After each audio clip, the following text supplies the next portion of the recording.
Hello, everybody. Carlton Pearson. Welcome to Streaming Consciousness. And for the next few minutes, the next 60 or so, we're going to interact about surviving love, the pathology of love, sometimes the criminality of love, the passion, what it feels. I want to tap on your head, your thinking, your thoughts, your emotions, where you are, what you feel, and not only what you feel, but what you think about what you feel. This is the month of love. Supposedly all months should be of love, but we're going to talk about an aspect of love that a lot of people never even acknowledge. You know it's there. So we're going to tap and probe and pry, maybe even provoke. Do some real soul searching. Will you join me? I'm in consciousness. Let's think together. Let's imagine together. All right?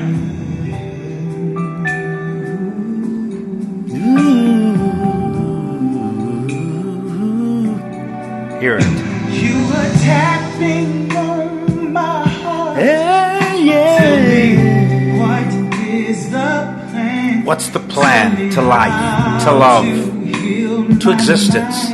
How do I heal my mind? How to walk this land. Life's journey. Walk the land. In the nighttime. Tapping all day long. Maybe I am the song of freedom. The song of freedom. And my voice of so many men. Yeah. And women. And children. Children. Love one another. And women. And children who sing for the river's men. I love this. That's my friend Charles Holt from his CD titled I Am. And I know you love it. He's going to come and sing here in Chicago. He travels all over the country. And I think it was the second African American, maybe the first, in what's the famous play, a Broadway musical? Oh, slipped my mind. Senior moment. We have those. But anyway, I'll tell you more about him. You can look him up and find out as much about him as you want. But he's a great singer, one of my favorite. I want to tell you about the 2012 monthly calendar, computer desktop backgrounds with inspirational thoughts and quotes from leading spiritual leaders, spiritual teachers, I should say, including Dr. Barbara King of the Hillside Truth Center in Atlanta, my friend and one of my sons in ministry and expanded consciousness, my fellow Metacostals D.E. Paulk of the Spirit and Truth Center in Atlanta. Hakeem Adonijah, if you ever look him up on Facebook, a brilliant thinker. He just has a new book that's coming out. I like the way he thinks. Met him through Facebook on my wife's Facebook, Facebook actually. But we've been in contact, and he's one of these evolving and arising young apostolic new thought advocates, I think. He's not into Christianity as we've known it. He's just into spirituality, and I really like that. David Alexander, pastor of one of the spiritual life centers in New York, Portland, Oregon. He's on here. Bishop Yvette Flunder out of San Francisco, a same-gender loving bishop, has her own movement called Fellowship, but very inclusive, radically inclusive. One of my dear, dear friends. I love her very, very much. We're from the same Pentecostal background, the Church of God in Christ, yet she functions as a bishop and still is gay. Very interesting woman, very powerful. Nicholas O'Rourke, one of the rising young thinkers from a Baptist persuasion, fundamentalist seminarian, and yet he's into what I call expanded consciousness. He also has a whole page, and there's under the pages are beautiful pictures of nature. Well, that happens to be of me, but there's beautiful pictures of the Chicago skyline, of the Chicago of Lake Michigan, of the park, Millennium Park here. And then under the pictures are these wonderful, powerful statements and the information on the leaders we've chosen. Michael Beckwith, one of my dearest friends of the Agape Spiritual Church in Los Angeles, who has this fantastic Revelation conference. I've been going consistently for the last 5 years since I was invited as a speaker 5 or 6 years ago. I've never missed it. I've never attended a conference like it anywhere on the planet. It is incredible. There's only room for about 1,000 people and to register, but I register every year and go and I'm going this May because it's very eclectic, it's very eccentric, it's very spiritual, one of the most spiritual I've ever, but it's also scientific, and it's expanded consciousness, and it's mystical, and I preached at the church. There was over 100 different nationalities in that church. So it's quite a place. But anyway, he's one of them. And James Peter Jandu, who lives in London, who designed our set, bishoppearson.com, our site, and is from the Sikh Indian background, East Indian. It's really, the proper pronunciation is Sikh, but we say Sikh because that Sikh scares us in English, but the terminology. But then he came through Christianity, Pentecostal aspects of it, and now it's transcended into the more expanded consciousness, and is a very, very dear personal friend. Anyway, he's in there, and you'll love the calendar there for February. And it's not too late for the whole year 2013. It's not too late to get yours. So one picture file for each month. You can just download it, or you can get the whole calendar, download the full set for a donation of any amount to the ministry. And thank you for your donations. Many of you sent some, a few $100s came in even today. And I thank you for that. I appreciate it. Next month, I'll be celebrating my 60th birth and Earth Day. 60 years. It's hard for me to believe that I'm 60 years old. My mom's 83. My dad's 86. They'll be celebrating 66 years of marriage in April. And I'm the fifth of their birth children. The first one didn't live but about 14 hours. Caroline, she transitioned after only being here a few hours. But then my oldest sister, my brother, my other sister Renee, me, my two baby sisters. And but I'm going to be turning 60. My oldest sister, 65. It's hard to even fix my mouth to say that, but I am. Many people are actually sending a $60 donation to the ministry to celebrate my 60 years. And if you want to do that between now and March 19th, I'd greatly appreciate it, because we have so much work to do. And we're constantly expanding and trying to solidify the base and improve our social media outreach and things like that. So if you'd like to do that, I'd love to hear from you. Just right there on the donate button, push the button and let me know what you think. And ask a question, ask Carlton at bishoppearson.com. Get lots of comments from Poland, from Malaysia, from the Philippines, from Portugal, from different parts of Europe, and all the way as far away as Japan. So I'd love to hear from you if you have something you'd like to say, or particularly a question you'd like to ask. All right, we're in the love series, and that's very important to us, this love series and what it means. And I'm calling it not just the love series, but loving seriously. Love is a lot more serious and sober and solemn when you look at it more comprehensively. I'm not talking about this giddy, giggly infatuation that people have. Infatuation is an intense but short-lived passion or admiration for someone or something more sincere. It's a little bit more sincere than it is serious. Many of us are infatuated with life, with the fantasies of relationship, of being married, of having children, or having a partner, or just not wanting to be married, but having a relationship that's meaningful to you, that has some semblance of covenant to it. Children and family and siblings, we all have these fantasies, and we imagine that we're happy, even though love and life can be quite sobering. Life is funny, I used to say years ago. I don't know where I heard it back when I was in high school. I used to say, life is funny, but it ain't no joke. And that's very, very true. Life is funny, but it's no joke. When I say serious, I mean solemn or thoughtful in character or manner. It's fashionable, love is, but it's also formal and dignified. Marriage, love, relationship, even platonic relationships from Plato's appreciation of erotic love that does not involve physicality or physical intimacy. He believed that you could be almost in a covenant love relationship with another human being and not have physical intimacy or contact. That's what you call a platonic relationship. We ain't got nothing going on. It's platonic. In other words, there's no commitment.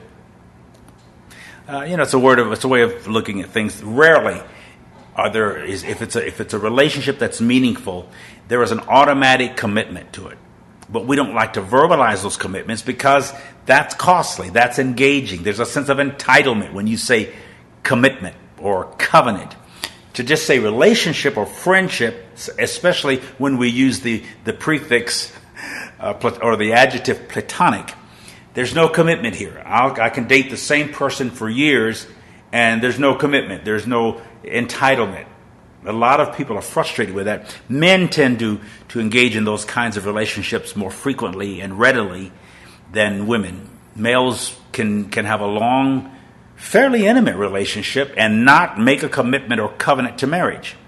Sometimes, once you make the covenant, the dynamics and energy of the relationship changes. That's why many people don't marry. Now, the divorce rate is lower than it's been in the last several years, but it's because more people are living together outside of marriage. They're together, but they're not making a covenant. So when they separate, there's no legal divorce because there was no legal marriage. People are becoming increasingly distrustful of marriage, especially younger people who see their parents, see the love-hate relationship between their parents, see how costly and pathological and pathetic, as well as passionate and prophetic love can be. They're saying, I'm not sure this works. If you look around to the relationships around you, even in families, there's so much tension with families, family feuding. That can be the worst. I've said repeatedly throughout this series, no one can hurt you, harm you, or hate you like somebody you love. Love is very costly. Love is very expensive. Love is demanding and commanding. And it's awkward sometimes to love or be in love erotically or to just love Sturge, that the love you have for your children or for your siblings or your parents. So we're talking about surviving love. Love can be fun. That's never the challenge, the fun part of it.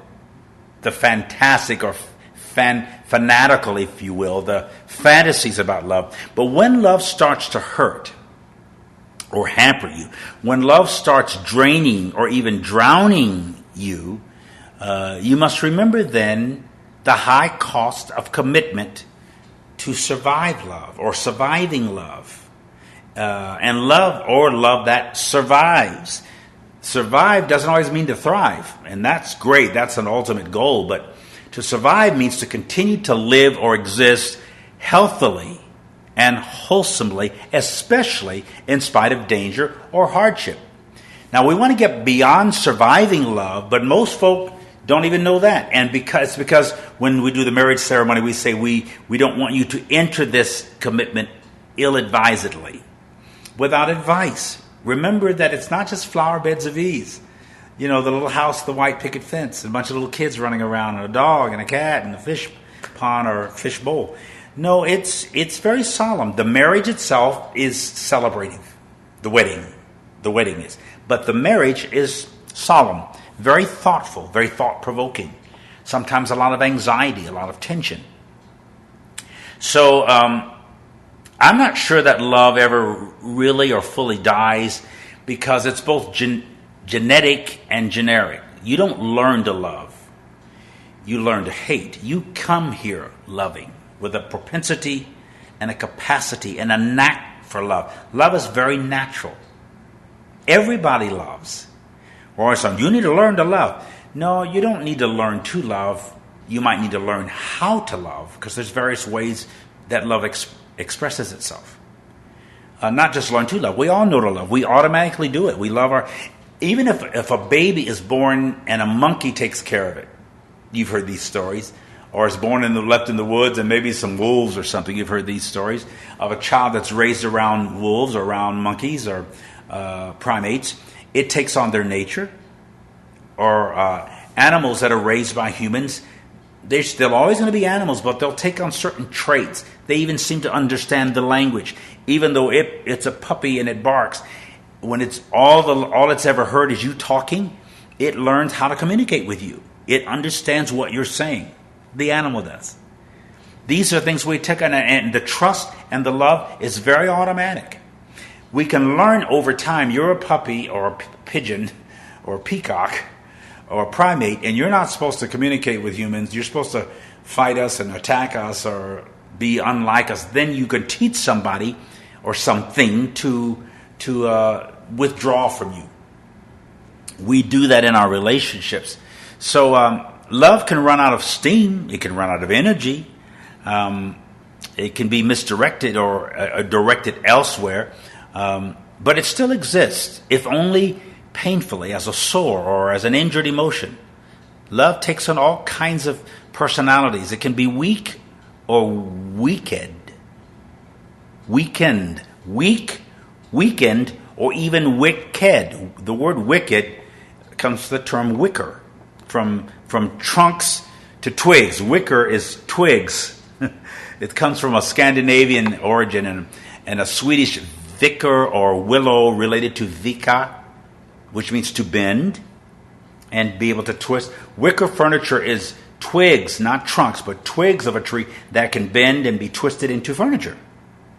And it seems firm, but it's made out of something that's bendable or even breakable.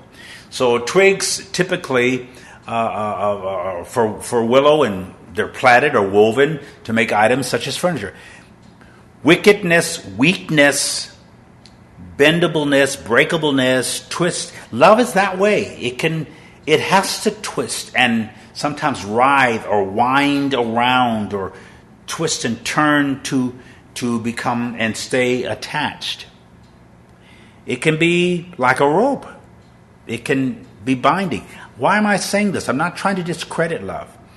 And I'm not trying to make it something that it isn't. I'm just taking the more realistic, comprehensive approach to love that I ever have in my life. Because at my age, I know what it is to hurt behind love. Whether that's marital or children or siblings or just friends you've had over the years. As you live, the relationships are meaningful to you, but they drain you at times. And they can be weary. If you love somebody, it will cost you. Everybody wants to do the Valentine's and the chocolate and the flowers and the tie or going out to dinner. That's wonderful. I have no problem with that. That is not an issue.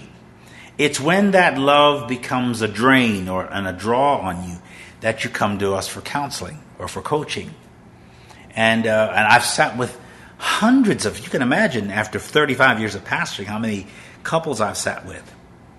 Both married and unmarried, just people trying to get along. I've sat in court, divorce court with people. I've sat in abuse court. I've gone to jails and prisons and youth centers and detention centers, and I've walked people through stuff, and I've gone through my own challenges. So I have a little bit more of a sober and mature understanding of love. I could call this whole series the pathology of love, or the pathogen that love is. Pathology is the science of the causes and effects of disease, or diseases, or diseases. It's also the branch of medicine that deals with the laboratory examination of samples of body tissue for diagnostic or forensic purposes. Pathology. When you if a relationship dies, or anything dies, do an autopsy. If your passion dies, or the energy shifts, or some business, whatever, if it dies, don't just bury it. Do an autopsy. Auto means self-examination. I mean, you examine it yourself. Look at the dream. Look at the relationship. Look at the business or the ministry. Why did it die? Did it die of natural causes? Did it die of undealt with injuries? In the blood or the heart or one of the organs? Did it die organically or of organisms within it? Pathogens or germs or diseases? Energy? Bacteria?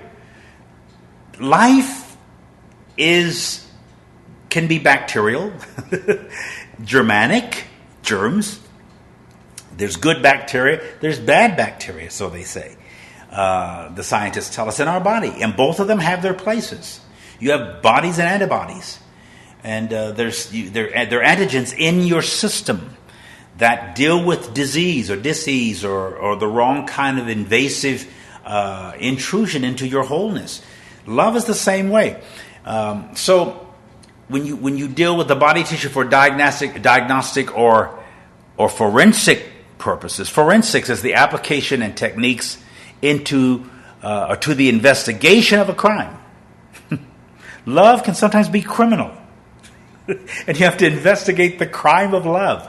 A crime is an action or omission that constitutes an offense. Crime is an action or omission, something you omitted, not or committed, that constitutes an offense. Have you ever been offended by love? Can love be offensive and criminal?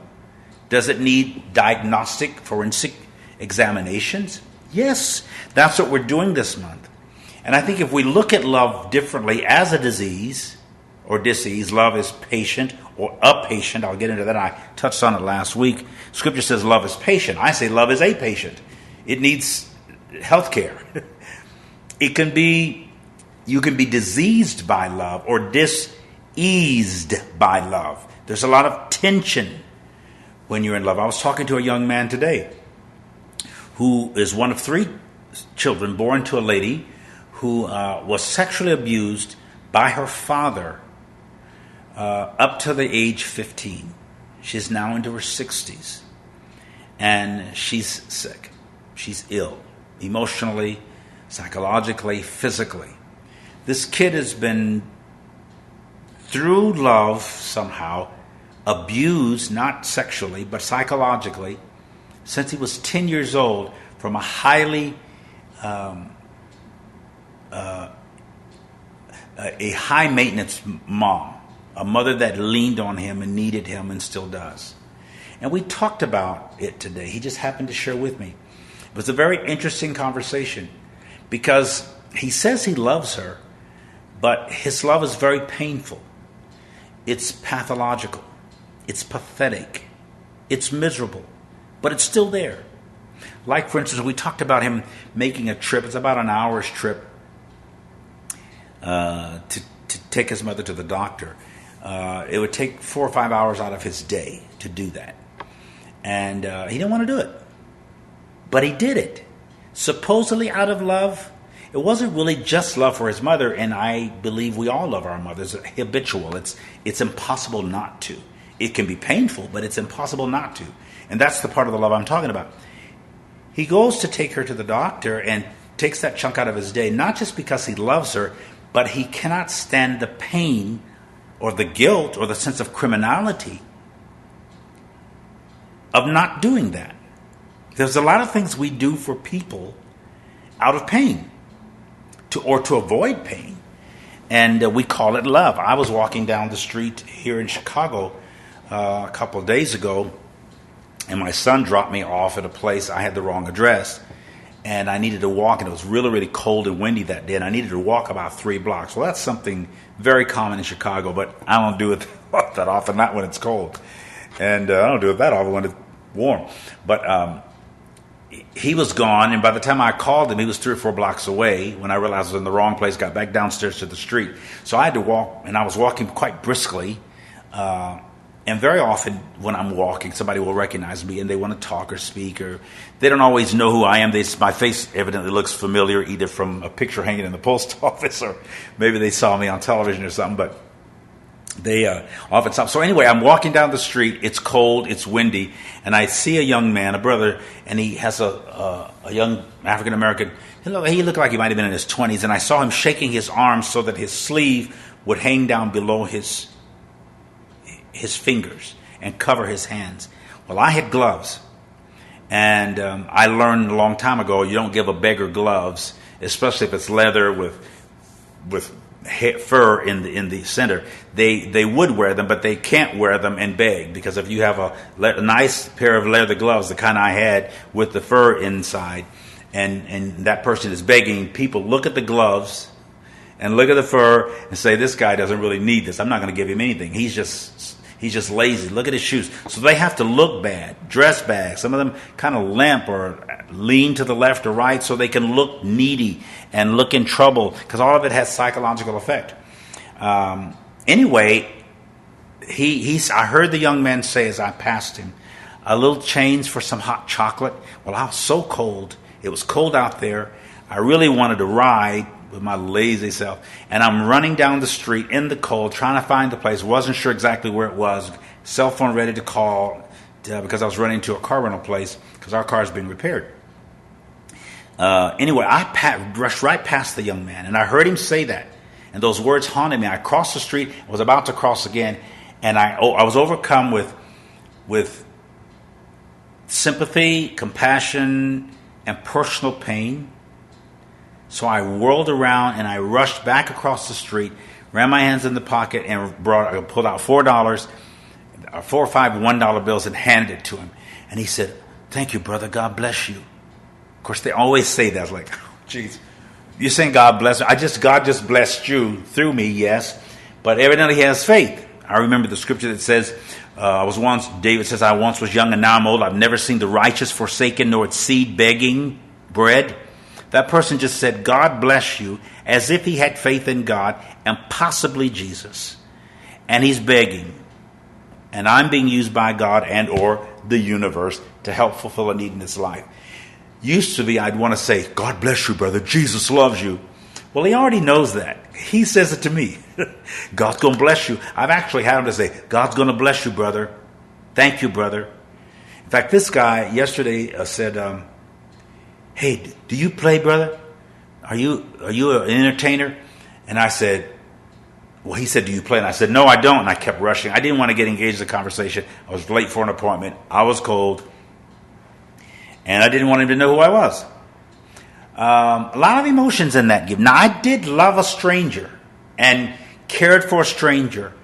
But it was a painful experience because, and then after I gave him I don't always carry a lot of cash. I have debit cards and stuff with me, especially in Chicago. But I actually thought I had a 5 or a 10 or a 20 in my pocket. I took the 4 ones. He was very grateful because most people give him a quarter or sometimes they'll give $1. But I gave him 4 or 5 ones. I ran across the street. I didn't have time to engage him as a human being. It was like benevolence, just give him a little tip. Then I felt bad again because I should have given him a 10. I could have afforded to give him the 10, but I gave him the 4 ones. He was very grateful for the 4 ones, but I felt almost like a criminal because I didn't give him more.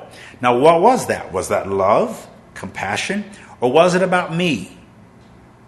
Was it about me feeling better about me because I gave, or feeling terrible about me because I didn't? And is that love or some semblance of it? Is it true compassion? Is it charity? Is it benevolence? Bene in Latin meaning good, volition, will. Is it goodwill toward all? Toward him? Yes, partially.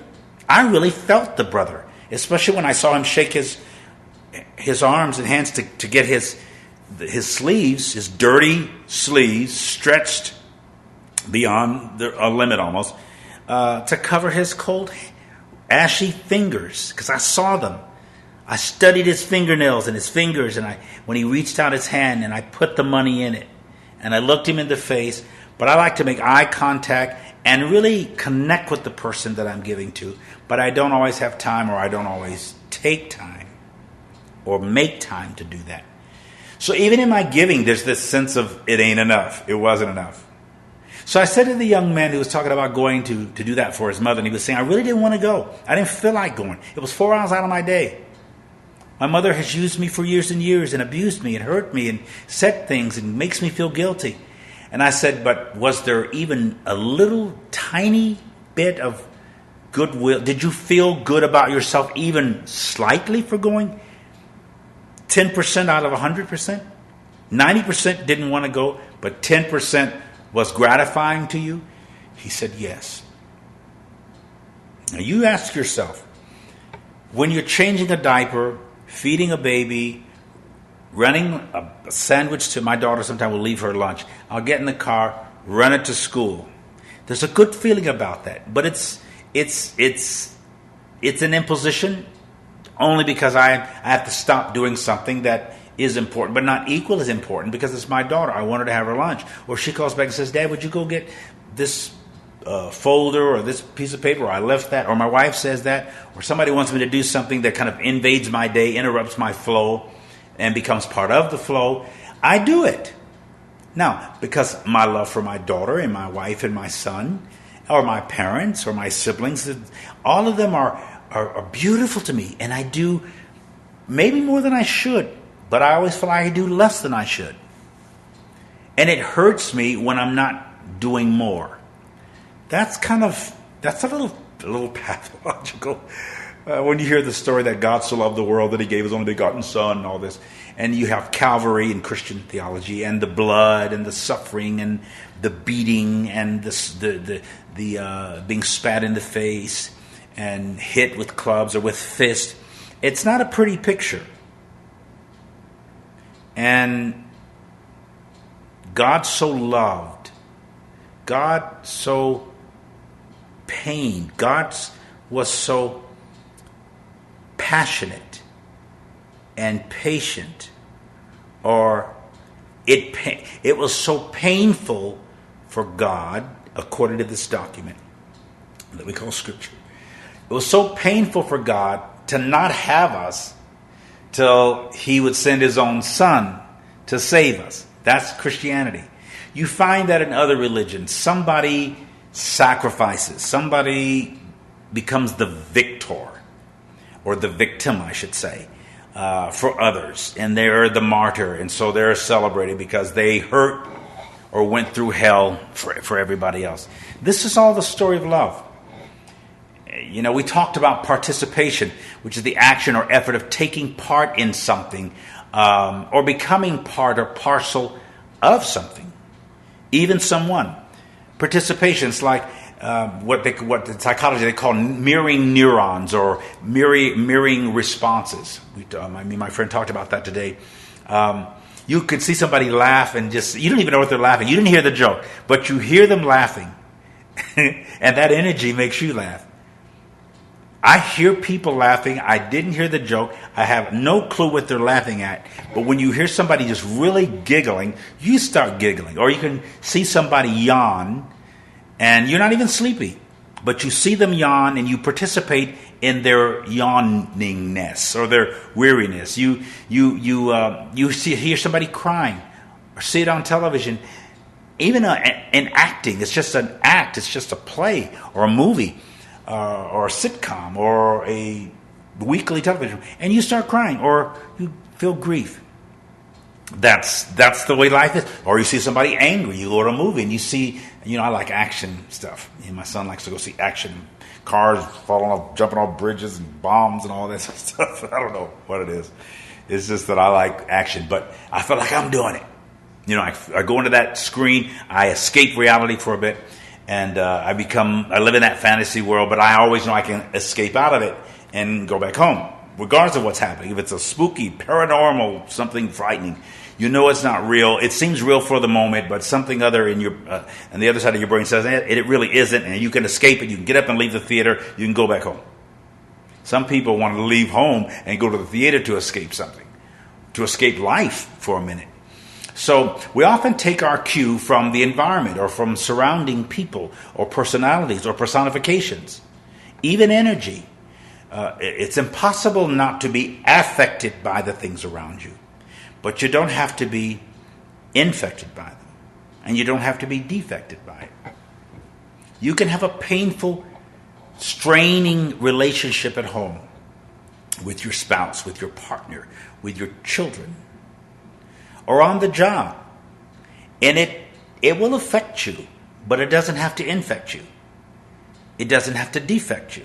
You decide. You make that choice. You cannot be unaffected. I mean, I don't know how to do that. I don't know anybody who does. You're a zombie if you do. I mean, you have emotions, you have commotions, you have devotions, you have energy, you're alive, you exist, you have feelings, you have senses and intuitions and suspicions. And we're always dancing through and navigating all those emotions in any single relationship, in any single day, in any single moment. You know, the scripture says in John 15, greater love, the word is agape, I referred to that last week, God love. Greater love has no one than this, that he laid down or lay aside. It means submission and surrender, in some places sacrifice, his life for his friends. When greater love has to do with laying aside or laying down. Love has to do with commission and submission. Love has to do with humility. Love has to do with sacrifice. And that's not all noble. It's like it's something self-gratifying about me giving the young man that money. Or when it comes to making love, intimate sexual love, just screwing is one thing, excuse the terminology, but making love has reciprocal value as well. Are you really in love and making love just for the partner or your spouse? Or are you getting something out of it? And is it okay for both of you to be happy? Well, of course it is. And it's not okay if one of you isn't. But sometimes that's the case. But we call it making love, as opposed to just sex, like animalistic, instinctive sex. But when there's passion and there's appreciation for the other person and value of the other person, not like a prostitute or something, you can get your kicks off with that. But when there's no value to her, you pay her and she's gone, or pay him and he's gone. What about when you're with your wife or your husband or your partner and there's real valued, virtuous, valid, as opposed to invalid or invalid love? What part do you get out of it? And that's okay.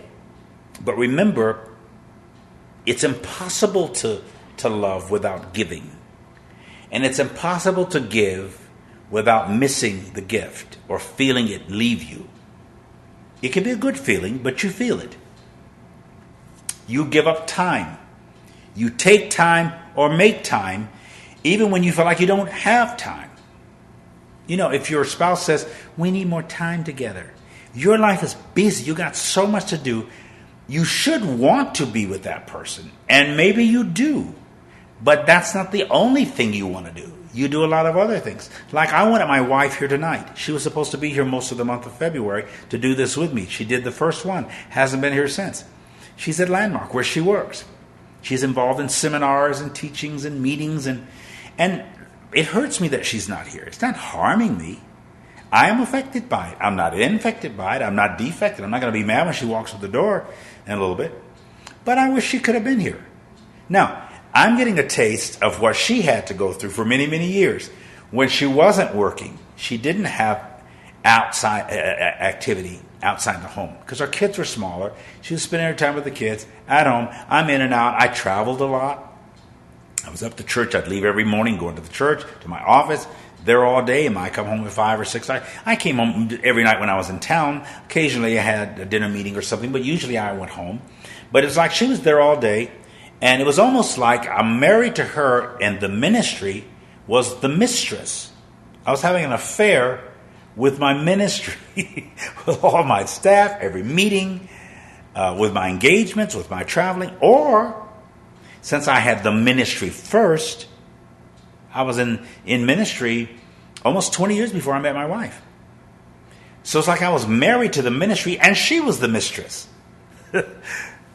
Isn't that something? When I was single, I used to talk about that I'd always be married to ministry. And that one day I'd get a wife and she would be the one I have fun with. She's my mistress. And but the serious, solemn part is working through the details of ministry and managing a staff. I had a payroll of $100,000 a month. There were times we were having 3 services on Sunday, traffic jams. There were times when I would leave the platform after preaching on Sunday morning, after doing the second service, peel my wet clothes off of me in the back of the seat of the car while my road manager and Oliver were rushing me to the airport back before 9/11 when I could get on 2 minutes. The people in Tulsa, everybody knew that Carlton Pearson always got there late. And they'd grab my luggage, and sometimes they'd actually hold the plane a couple of seconds for me, and I'd rush to the plane, and I'd doze on flying out west or back east or where I was going to speak that night. That's the life I lived, especially as a single person. I traveled 3 weeks out of a month for years. Never unpacked my toiletries and most of my luggage. I kept it ready to go. Kept it where I could see it. I loved traveling. Then when I got married, I had to slow some of that down. But Gina traveled with me a lot until she got in the latter stages of the 3rd trimester of pregnancy. And Julian was born. And then she had to stay home more. We took the kids when they were little. It was free to fly them. I didn't have to pay anything extra. When they got past 2 years old, I had to pay for those seats, which we often did, but we didn't do it as much as we did when they were smaller. So the dynamics changed. All of it was love, but it was cumbersome and encumbering. There was a lot more sacrifices I had to make. And marriage can be draining and costly. And there's a lot of dynamics in relationship with 2 people. You find yourself laying down your life. Greater love hath this. Has no man than this, that you lay down. Love is dynamic. Love is daring. Love is daunting. Love is dangerous. People in love, or who love, I said this last week, I think I said it here, are subject to peril. People who love, or who are in love, are subject to danger. The possibility of suffering harm or injury. That's the way it is. If you love your mother, some of us have aging parents. My parents are aging. They're not really ailing very much, but Daddy's 86, Mama's 83, and they need us. My best friend Carmen, his mother's in the hospital, and he's sick. She's 89. I talk with her on the phone. They lived in Tulsa for years. They were like family to me. I buried her husband Dominic and her oldest son, Mario, Carmen's brother. I'm attached to that family. There's a bond between us. I love Carmen like a brother. We've been friends since 1981. That's when I met him. This is 2013. He's hurting, I'm hurting. His mother's hurting, I want to be there. I'm like that with all my friends. I love their families, the ones whose families I know. There's an attachment there. There's a bond. What wouldn't I do? One of my friends in Tulsa said, I'm not feeling well today. I said, if I was in Tulsa, I would have made you some chicken soup, brought it to your office. Or you could have come by the house. My members used to come by, my staff, and some of my members would come by my house. I always cooked greens and stuff. It was a little bit of an imposition, but I wanted to do it. Look, when they sat and ate a bowl of my greens, and my greens are good, colored greens, there's collard and there's colors. Mine is colored, or my sweet potato pies. I feel fantastic. My daughter texts me today. I've been making her chicken sandwiches the last couple of days. Somebody baked some chicken, and I've been slicing it up, put avocados and cheese and onions and tomatoes, and I put a little garlic on the avocado, and I season it and make mayonnaise and a little dill relish and a little sweet relish, and I make it with a lot of love. And she will text me, Daddy, that sandwich was awesome. That sandwich was awesome. My friends love that. Who's Daddy makes? And I always say I made it with love. When I make her cream of wheat in the morning, I don't like getting up real early. I'm a night person. I rarely go to sleep. I may go to bed. I rarely go to sleep before 1. I'm up. I watch the late news. I watch Jimmy Kimmel. I watch Nightline. My wife and I, almost every night. Sometimes she'll fall asleep on it. But I get my vision. The house is quiet. I have my passion at night. So I don't like I wake up. I've been for solid 35 years. Every morning, even if I go to sleep at 4 o'clock, I'm going to wake up at 7 o'clock because I watch Good Morning America or the Today Show. I watch the news. It's habitual. I don't have to set the alarm. But I don't like getting them. But I will get up and make cream of wheat because she likes my cream of wheat. Not Gina's, my cream of wheat. My oatmeal that I make for my kids. They like them. Gina doesn't like oatmeal or cream of wheat. I love them both. My mother used to make the sweetest. I can still picture the bowl of cream of wheat right now with the butter, a little circle of butter around the top. And she would have toast that she had put in. That we didn't have toasters in the 60s, 50s, and 60s. She'd have toast that she'd made in the burn under the bottom of the stove. What do you call it? Some kind of burner. The fire was there. like when you put your stove on. Why can't I think of it? When you almost burn stuff. Anyway, mother would have 6 pieces of toast for her 6 kids and a hot bowl of cream of wheat. And she was gone. Daddy was gone. They got up before us to go to work. They're driving into town. But the feeling of warmth and security with the bowl, I know it was a sacrifice for them. And then we washed and cleaned up the dishes before we went to school. We made our own lunches. Our family dynamics were powerful, but nobody could hurt us like us. We don't care what people on the outside says, but if we got into an argument, and we did, kids, my baby sister Monica would make a complete 360 circle, hundreds, and just knock the breath out of you. Never get a whipping, but you get a whipping for making her mad. That was the baby sister. We all put up with stuff with her. The oldest sister, my sister Antanya, she's 65, going on 66. She was a perfect straight A student, and she had moods at sometimes that she didn't want to be bothered with the rest of us. But she always made sure we ate and had our lunches, and she came to us when we were sick and stayed home. First thing she'd do when she walked through the doors was walk straight into the bedroom to see if we had something to eat. Mother sometimes wouldn't be home for another 2 hours or 3 hours. She was working in town. Daddy was working. I mean, we all worked. It was costly, and it was powerful and sometimes pitiful. It was prophetic and it was pathetic. It was energizing and it was agonizing. But it's love. 1 Corinthians 4:14 says, love suffereth long. Makrothumeo in Greek. Makros means long, thumos, temper. Long-tempered, not short-tempered. Love is long-tempered. Love it takes a while to get hot, or it heats slowly. Even passionate love, even erotic love, sometimes it takes a while. You go through stuff. A temper is a person's state of mind seen in terms of their being angry or calm. Love doesn't get angry really quickly. Love is patient. It's able to accept or tolerate delays, problems, suffering without becoming annoyed or anxious. But love is also apatient. Love is a recipient of healthcare services or needs healthcare services. Love, not just in a hospital, but the host. If you say you love somebody, you're dealing with you have to treat that love like it's a patient, like you're the doctor or the medical scientist, and you're treating love. Love has patience. Pascho in Greek. Passion. Pathos. The word, it means pain. When you hear the passion of Christ, you're talking about the pain of Christ. We'll soon be going into Advent. And we're already in it, actually. And we're thinking about the passion, the pathos of his love. Of the pain of or suffering of Calvary or of the crucifixion in Christian doctrine. It takes patience to love. Patient means forbearing, long-suffering. It's a state of endurance, of perseverance, in face of delay or provocation, if you will. Love can make you mad, but you can't be annoyed or act out your annoyance in a negative way.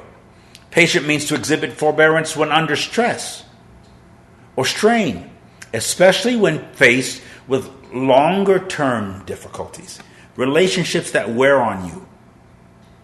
You can have an invalid and I know people have had like a badly physically challenged person who's like an invalid. They can't feed themselves, they can't bathe, they can't dress, they can't comb their hair, and you're there. I've seen mothers that want that baby never misses a meal and he's 40 years old. Part of the love is that the parent cannot bear the agony of not being there for the kid. Yes, it's benevolent, it's goodwill, but it's the reciprocal part of it is I can rest better if I know I did for my wife and children what I needed to do that day. So it's not just love for them, it's love for you. It's how you experience yourself and how you express yourself and how you expose yourself. Love is expressive, love experiential, and experimental. It's an exposition. It's an imposition. It's powerful. I wouldn't want to live without it. But it has to have arousal. If we didn't have instinctive arousal, we wouldn't have sex. And if we didn't have sex as human beings, we wouldn't procreate There'd be no posterity of the race. So there has to be something innate and instinctively and intrinsic that makes us have sex. That's not always making love, having sex like animals do to prolong the race. Then there's this covenant love that's both erotic and sensual and sexual and sterge. And it involves physical intimacy, desire, arousal. It's very similar to anger. You can arouse or anger or get their ire up or their passion up. Do you know that the Greek word wrath is the Greek word orge, where we get the English word orgy? We've made it sensual and sexual. When he talks about the wrath of God in Scripture, it is meaning this God as almost stretching out for, almost in the male defining organ, erecting toward with passion. God loves humanity according to the narrative that we call the Bible in its Greek translation. That was spoken mostly all in Aramaic, written and translated in Greek. The word wrath we've made it to a sexual activity, but it's really more of a soulish, sensual activity. It's God's sensing desire for humanity and extending itself in love, in goodwill, in passion, in pain, warning us so much, not to beat us and punish us. The wrath of God is unveiled against all, in Romans chapter 1. All those who are in disobedience to God. That's how man interprets God's love, as something fearful and frightening and terroristic. I don't interpret it that way. I mean, we call it righteous indignation. Of course, sometimes I get my ire when my kids do something that I think is going to be harmful for them or even somebody else, or harmful toward me. When people say, I love you till it hurts, it often does hurt when you love somebody. Or it hurts when you can't express that love the way you want to. Patience is the level of endurance that one can take before negativity overcomes them. It's also used to refer to the character or trait, patience is, of being steadfast. Love is patient, steadfast, even in the midst of undesirable situations. You can have a very heated, passionate discussion or argument with your spouse, with your friend, your best friend, or your child, and still love them desperately. And you actually hurt them with what you said to them, and they hurt you. You remember the old things parents used to say back when it was legal to whip them? You whip your kids. This is going to hurt me more than it hurts you. And I used to think, of course, my daddy never said that because he knew it wasn't going to hurt him more. My tail was going to be hurting when he got through with me, and it was. And it was that way with all. He never made any apologies. But he did say this: what am I whipping you for? I don't want you to get the wrong. Why am I having to discipline you? And I'd have to rehearse to him what the offense was, what rule I had broken, how I'd been disobedient or disrespectful, to the point that I needed a whipping. And, of course, we don't do a lot of that anymore today. Sometimes it may be appropriate. If everything else doesn't work, there wasn't no timeout stuff with us. And go stand in a corner. You might get knocked in a corner. Time out. Lights out. Then, knock you out. That's kind of the way I was raised. So I'm not saying that's the way you should raise your kids. But everybody did it in those days. Everybody got whipped. Black, white, brown. I don't know if the Asians did. But everybody in America that I knew got a good whipping every now and then. And some still need it. But then does that translate over into marriage? You can't whip your wife or beat your husband, and it happens. Not always physically. It can happen with the tongue. You may never physically be assaulted, but you'll be psychologically just as wounded or verbally just as injured, or maybe more. Sometimes a slap across the face wouldn't hurt as bad as some of the things we say to each other and some of the things we do indirectly to each other or behind each other's back. That's debilitating. Sometimes I wonder what people would prefer. Nobody wants to be physically attacked. I'm not suggesting that at all. But sometimes the injury goes deeper in something we say. even if it's supposedly said in love. Let me get down to this. I want to close with this. This is really cute. It's called Loving the Wrong Person. Let Our Scars Fall in Love. Galway Kennel. I read this in D.C., in Atlanta the other day. I forgot to read it here in Chicago, but I want to read it to you before we close because we're running out of time. We're all seeking that special person who is right for us. But if you've been through enough relationships, you begin to suspect there's no right person, just different flavors of wrong. Why is this? Because you yourself are wrong in some way, and you seek out partners who are wrong in some complementary way.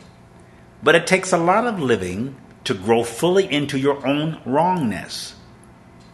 And it isn't until you finally run up against your own deepest demons, your unsolvable problems, the ones that make you truly who you are, that you're ready to find a lifelong mate.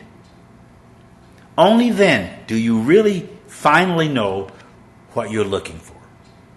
You're looking for the wrong person, but not just any wrong person, the right wrong person. Someone you lovingly gaze upon and think, this is the problem I want to have. I will find that special person who is wrong for me in just the right ways. Who is that? I will find that person who's wrong for me in just the right way. Isn't that cute? Who is that? Chances are you're married to him. Being married doesn't mean buried. You don't lose your identity, but you share it. You don't become dependent or codependent, but interdependent.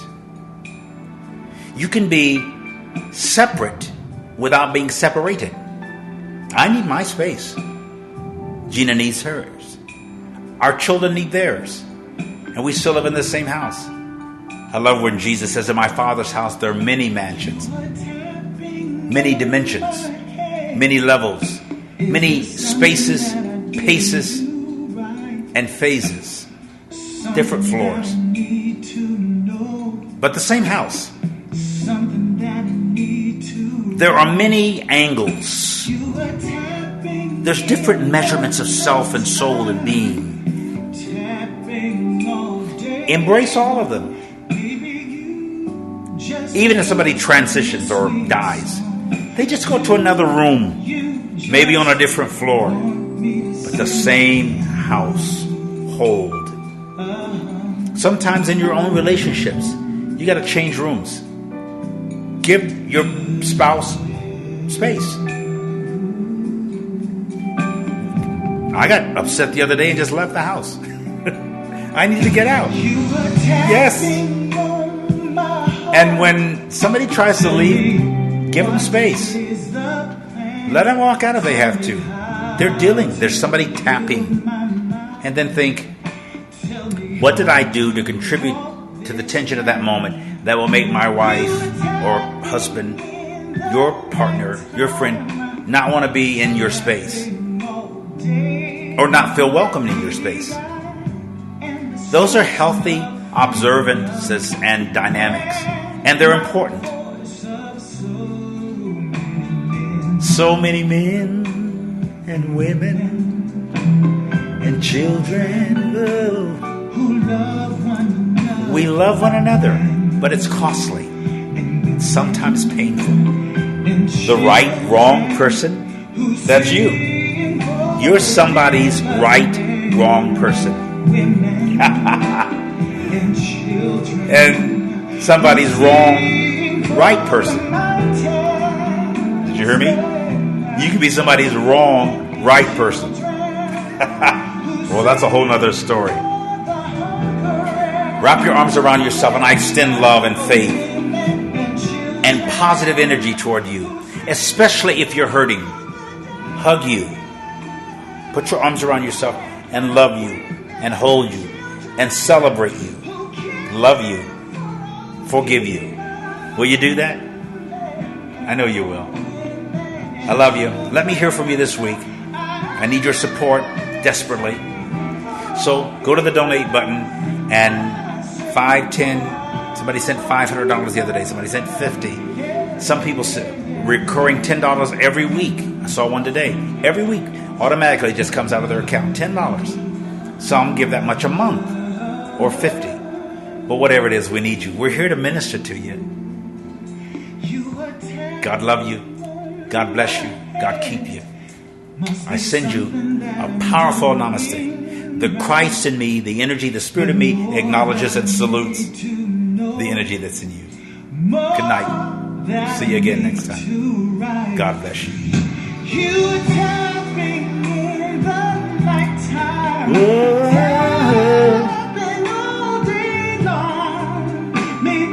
You can go. I want to play this song out, okay? Do you want me to live again? Yeah, yeah. Oh, You just want to hear a sweet song. hear a sweet song. You want me to heal what he's healed. Whoa. Remember the thinker tapping.